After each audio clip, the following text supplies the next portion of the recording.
Assalamualaikum warahmatullahi wabarakatuh. Om Swastiastu, salam budaya.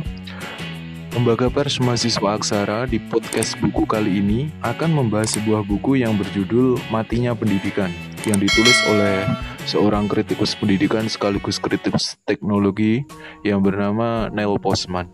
Dalam judul aslinya, buku ini berjudul The End of Education, Redefining of the Value of School, yang merupakan sebuah rangkaian kritik terhadap kemapanan pendidikan dan pola pedagogi yang selama ini kita pahami. Bahkan buku ini memang sangat menarik karena di dalamnya Postman sudah mulai melakukan beberapa manuver dan tawaran bahwa pendidikan harus dibawa ke arah yang lebih baik dan lebih membebaskan.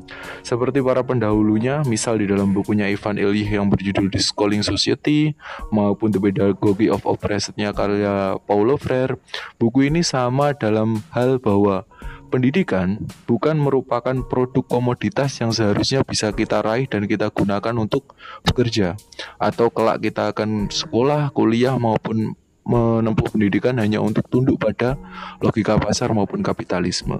Buku ini sangat mencerahkan karena di dalamnya Postman berani tampil untuk menggugat narasi-narasi besar yang selama ini kita anggap sebagai Tuhan. Sungguh, di awal buku ini sendiri, Postman sudah menjabarkan bahwa dia menggunakan diksi N itu dalam dua makna, bahwa N dapat dikatakan sebagai akhir maupun N sebagai tujuan. Hal inilah yang menunjukkan bahwa buku ini memang ditulis dalam perenungan dan wilayah kontemplasi yang sangat kokoh, demi tujuan yang kita kira memang sebagai sebuah penerawangan terhadap problem yang pendidikan yang selama ini kita alami. Nah, di dalam daftar isinya saja, Postman sudah menulis beberapa hal yang sangat menarik.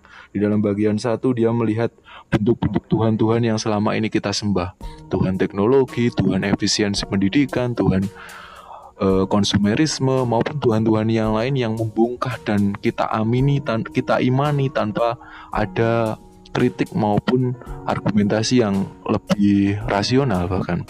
Nah, apa sebenarnya yang diupaya Postman yang ingin diutarakan oleh Postman di dalam buku ini? Postman melihat pola pendidikan yang selama ini kita kerjakan adalah bentuk pola pendidikan yang sangat tidak terkontrol.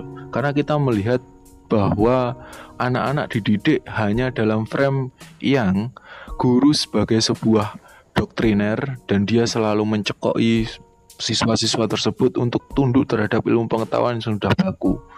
Bahwasanya di dalamnya tidak ada kritik, tidak ada refleksi maupun tidak ada bentuk pola atau konsep keilmuan baru yang bisa dianggap dinamis, tidak statis. Belum lagi dia melihat bahwa Tuhan-Tuhan itu yang telah kita bangun, ada yang Tuhan yang gagal maupun Tuhan yang sukses. Kita bisa melihat bahwa Tuhan yang selama ini eksis dan tetap kita sembah adalah Tuhan konsumerisme dan Tuhan efisiensi. Di dalamnya kita selalu menggunakannya, kita amalkan setiap hari dan kita jadikan sebuah pedoman yang kita tahu sendiri, kita tidak mungkin lepas dari hal tersebut. Seakan-akan sudah menjadi komoditas primer yang sangat kita butuhkan sehari-hari. Nah, dia juga melihat ada beberapa Tuhan-Tuhan baru yang gagal. Misal kayak bentuk-bentuk universalisme atau bentuk konsep bahwa manusia itu sama rasa, sama cinta, bahkan sama memiliki nyawa yang harus dijaga. Nah, faktanya bahwa beberapa ideologi yang telah lahir ketika kita lihat sejauh dalam kacamata historis, semisal fasisme, komunisme, dan beberapa ideologi baru yang dilahirkan oleh anak kandung sejarah, ternyata tidak memberikan sebuah postur kehidupan yang lebih kokoh. Komunisme sendiri yang kita tahu yang mencita-citakan tentang sosialisme, ketika dia sudah sampai pada bentuk penerapan praktis sebuah kenegaraan, ternyata dia jauh melancong dari cita-citanya. Semisal kita tahu rezim Soviet, rezim Cina, dan lain sebagainya. Sedangkan di dalam ranah fasisme sendiri, dia juga melihat kontrol nasionalisme yang kokoh, bahkan penanaman nilai-nilai nasionalis yang jauh dari konstruk kemanusiaan juga akan mengakibatkan fanatisme dan fasisme itu sendiri. Manusia hanya akan tunduk pada berhala baru yang bernama ideologi.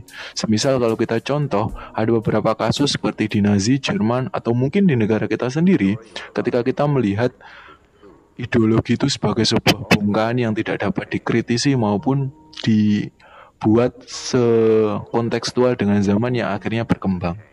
Nah, Postman sendiri mulai melakukan beberapa kritik terhadap hal tersebut.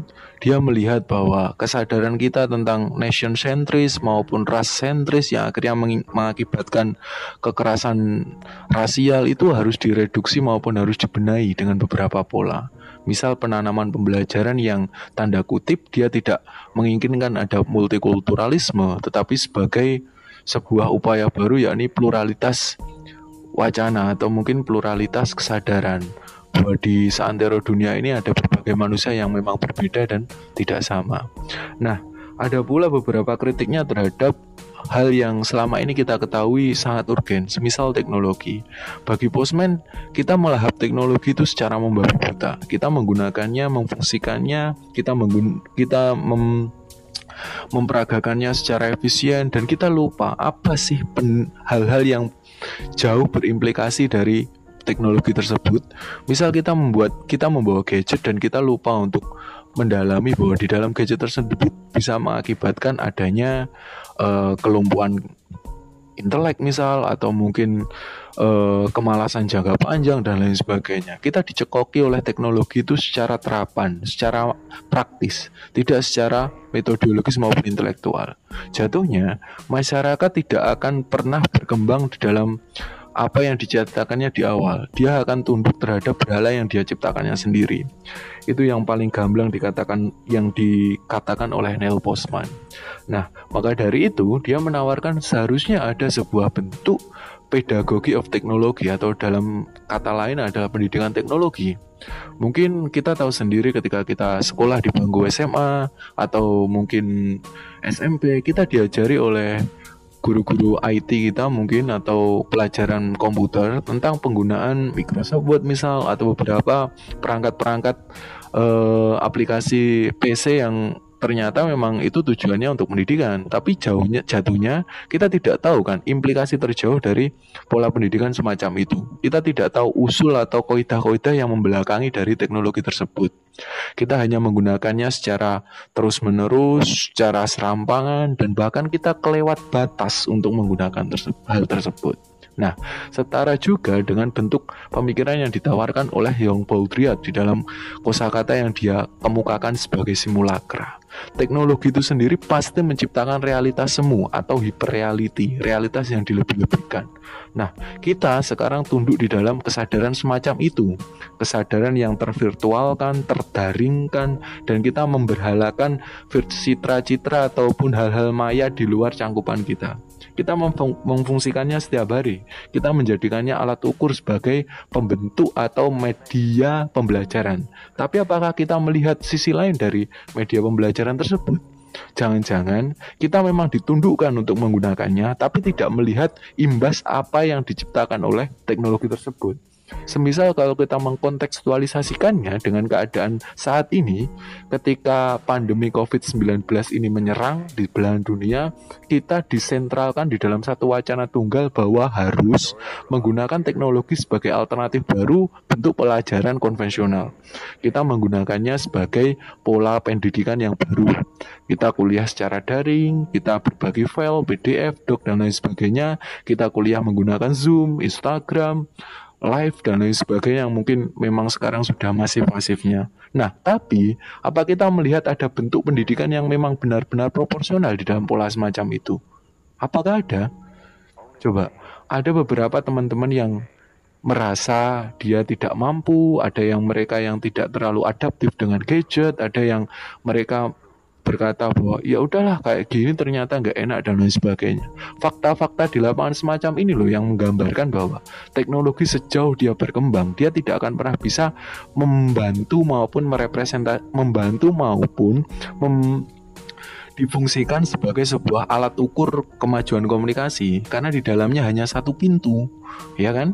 Maka dari itu, pola pendidikan teknologi itu harus ditanamkan. Postman sangat bermain di sini. Dia sangat ingin melihat anak-anak di masa depan tidak kalah dengan apa yang dia pegang sehari-hari. Ya walaupun kita tahu ada kamus online sekarang, ada perpustakaan online juga, dan lain sebagainya. Tapi kita tetap harus meng-cross-check hal-hal tersebut. Hal menarik dari bentuk pendidikan teknologi yang Postman tawarkan jelas seperti yang dia tuliskan di dalam buku ini. Pendidikan teknologi tidak menyiratkan sikap negatif terhadap teknologi, namun merupakan sebuah sikap kritis. Menjadi seorang penentang teknologi itu sama halnya dengan menjadi penentang makanan. Kita tidak bisa hidup tanpa teknologi maupun makanan. Karena dia melihat bahwa memang sisi keprimeran dari teknologi itu sudah sedemikian akut. Seperti halnya makan, kita tidak mungkin lepas dari gadget yang kita pegang setiap hari. Nah, dia menyiratkan juga bagaimana tujuan dari pendidikan teknologi tersebut. Ia menuliskan supaya para pelajar mempelajari apakah teknologi itu membantu kita untuk melakukan sesuatu dan apakah teknologi menghalangi kita untuk melakukan sesuatu. Dari frase ini sendiri Postman sudah jelas dia ingin mempolarisasi maupun mempertegas bahwa ada dua implikasi yang jelas-jelas kita bisa tahu. Kalau tidak dibodohi ya kita bisa mengakali teknologi tersebut.